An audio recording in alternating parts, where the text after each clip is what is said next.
Dolazak Drugog svjetskog rata na hrvatska područja, dakle u travnju 1941. godine, bila je zapravo dobra prilika za talijansku politiku da pokuša ostvariti svoje nekadašnje snove, zapravo uspostavi potpune dominacije na istočnoj Jadranskoj obali.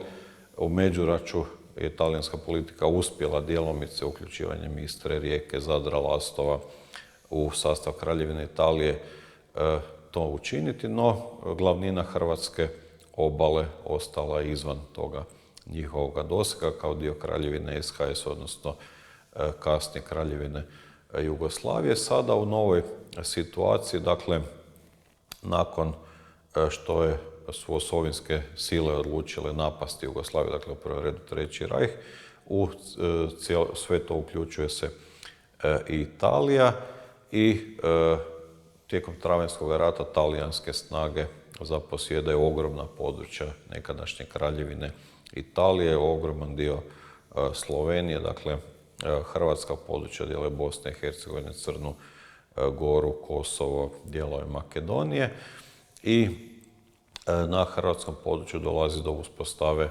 nezavisne države Hrvatske koja uspostavlja tih prvih dana vlast na cijelom, možemo reći, području od, možemo reći, Sušaka dole do Dubrovnika.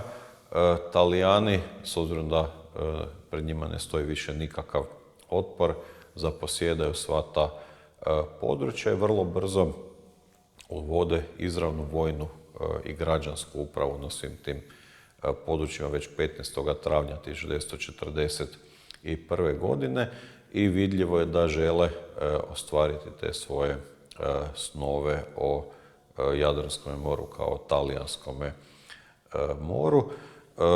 Vrlo brzo se obračunavaju sa vlastima NDH koje su tad počele djelovati na tom području i u budućim pregovorima sa vodstvom Nezavisne države Hrvatske, konkretno sa Pavelićem samim, dolazi se do sklapanja rimskih ugovora 18. svibnja 1941. godine, po kojima dio Gorskog kotara, Hrvatskog primjera, najveći dio otoka, velik dio Dalmacije, dakle područje Zadarskog zaleđa, Šibensko područje, grad Split i Kaštela, otok Korčula i dole Boka Kotorska postaju dio Kraljevine Italije. Doduše, tim ugovorima, dakle ugovorima o granicama između NDH, odnosno Kraljevine Hrvatske, kako je nazvana u tome, i Kraljevine Italije, bilo predviđeno da grad Split i Kaštela i otok Korčula imaju posebnu,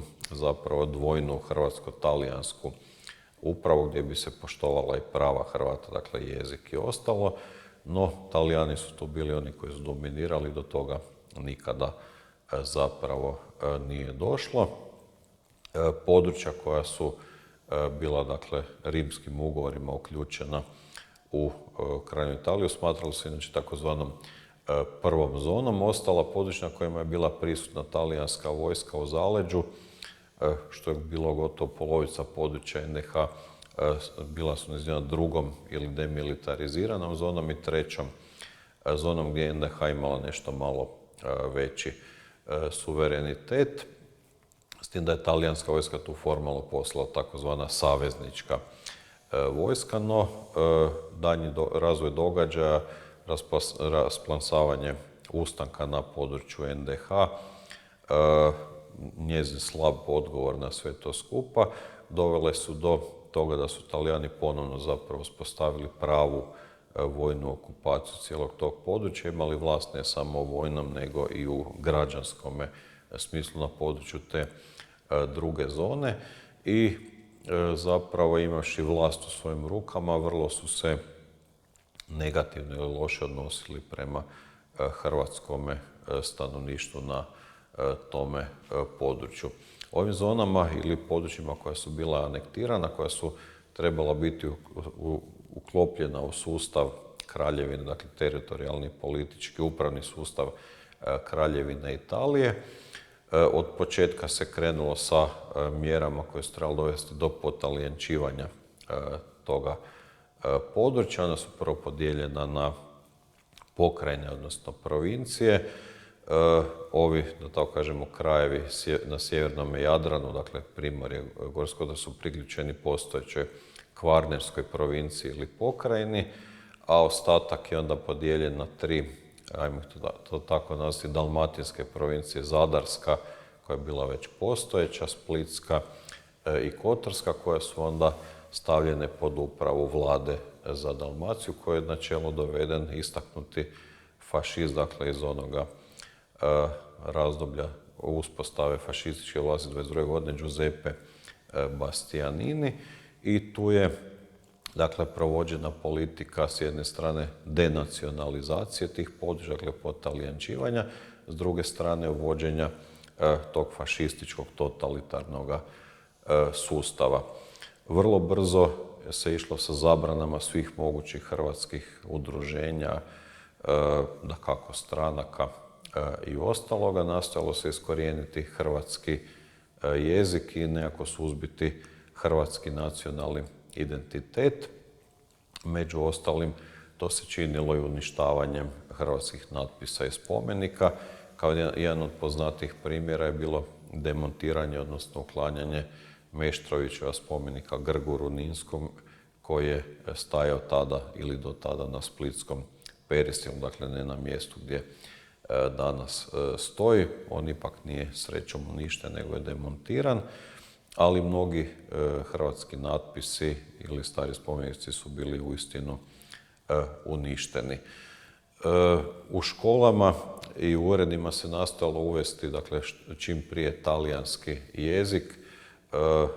Pritisak je bio vršen, recimo, na hrvatske činovnike koji su zadržani jedno vrijeme na radu u tim ustanovama, dakle da čim prije kompletan svoj rad prebace na talijanski jezik, da postanu članovi fašističkih organizacija i istodobno su dovođeni ljudi sa strane, dakle takozvani pravi Talijani koji su trebali još više nekako umanjiti prisutnost tih ljudi. U školama se slično radilo, dakle s obzirom da praktički niko živ nije znao baš talijanski jezik, nije se moglo odmah krenuti sa potpunim ukidanjem hrvatskoga jezika, nego se talijanski jezik postupno uvodio. Dovođeni su nastavnici iz Italije.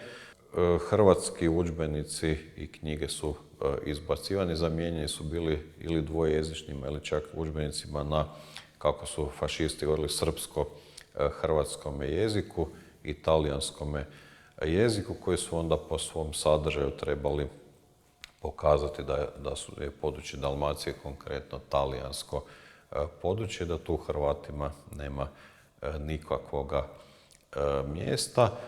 Ti nastavnici koji su dovođeni iz Italije često puta su se vrlo nasilno ponašali prema hrvatskim učenicima i kako je vrijeme prolazilo, njih je bilo sve više, a mnogi hrvatski nastavnici su dobili otkaz, dakle bili su izbacivani iz škola. Istodobno su Talijani, kako bi privukli ljude, nastojali, posebice u početku, nekim ekonomskim mjerama, ne znam, prikazivanjem obilja, blagostanja, nudeći koje kakve beneficije, pogodnosti, privući ljude da prihvate tu talijansku politiku, no u tome nisu uspjeli i zapravo je stanovništvo ostalo u najmanju ruku rezervirano prema njima, osim nekih rijetkih izuzetaka, i da bi nametnuli svoju vlast i politiku, počeli su sve više koristiti nasilje, to bezobzirno nasilje koje se ogledalo u brojnim racijama, rastrelamentima, gdje su kažnjavane čitave skupine ljudi zbog eventualno nekog ispada protiv nekog talijanskog vojnika. Na dnevnom redu su bila brojna zatvaranja, strijeljanja, osobito paljenja kuća i nastojanja da onda onaj dio stanovništva koji je bio pogođen zapravo ostane bez sredstava za ikakav život. I istodobno mnogi su onda bili zatvarani, slani u internaciju u brojne, u prvom redu tada manje, potom i veće logore koji su otvarani na tim anektiranim područjima, od kojih je najveći bio logor na otoku Molatu. Za ljude s područja Dalmacije bili su drugi logori, primjerice logor Kampor na otoku Rabu, koji možda nisu bili toliko strašni, ali opet bilo je tu puno ljudi koji su umrli zbog zlostavljanja ili drugih razloga i mnogi su bili internirani na području Italije. Otpor koji je Talijanima pružen vodila je od početka komunistička partija, KPH, odnosno KP Jugoslavije, i ona je uspjela organizirati upravo i zbog ovog talijanskog nasilja velik broj ljudi koji su onda pristupili partizanskome pokretu i unatoč tome što su partizanske jedinice dosta štete učinile Talijanima u cijelom tom razdoblju, ipak tek kapitulacijom Italije u rujnu 1943. godine došlo je do urušavanja tog talijanskog sustava, s tim da je nakon toga u Istri i Rijeci i djelomice u samome gradu Zadru se zadržala u uvjetima njemačke vojne okupacije i talijanska vlast, dakle vlast Mussolinijeve talijanske socijalne republike, koja onda tek, krajem, svršetkom rata zapravo nestala. Može se reći da je u Zadru na neki način u stvarnosti nestala i prije. Zadar je naime od jeseni 1943. godine do ulaska snaga Narodno-oslobodilačke vojske Jugoslavije potkraj listopada 1944. godine bio izvrgnut čestim, možemo reći u nekim trenucima i svakodnevnim savezničkim angloameričkim bombardiranjima koje su grad nakon nekog vremena pretvorili u hrpu ruševina gdje je bilo zapravo nemoguće živjeti i onda zapravo na mnogim dijelovima grada Zadra nije bilo nikakve vlasti, pa onda ni te talijanske vlasti. Ipak za ovako jedan melodramatski završetak te talijanske vlasti u Zadru veže se jedna priča da su u trenutku ulaska snaga Narodno-oslobodilačke vojske Jugoslavije dva talijanska poručnika koji su još uvijek bili u Zadru popela se na toranj, Zadarske katedrale i izvjesila posljednju talijansku zastavu koja je onda dakako vrlo brzo nestala. Možemo reći da je time nestalo svakoga traga talijanske vlasti.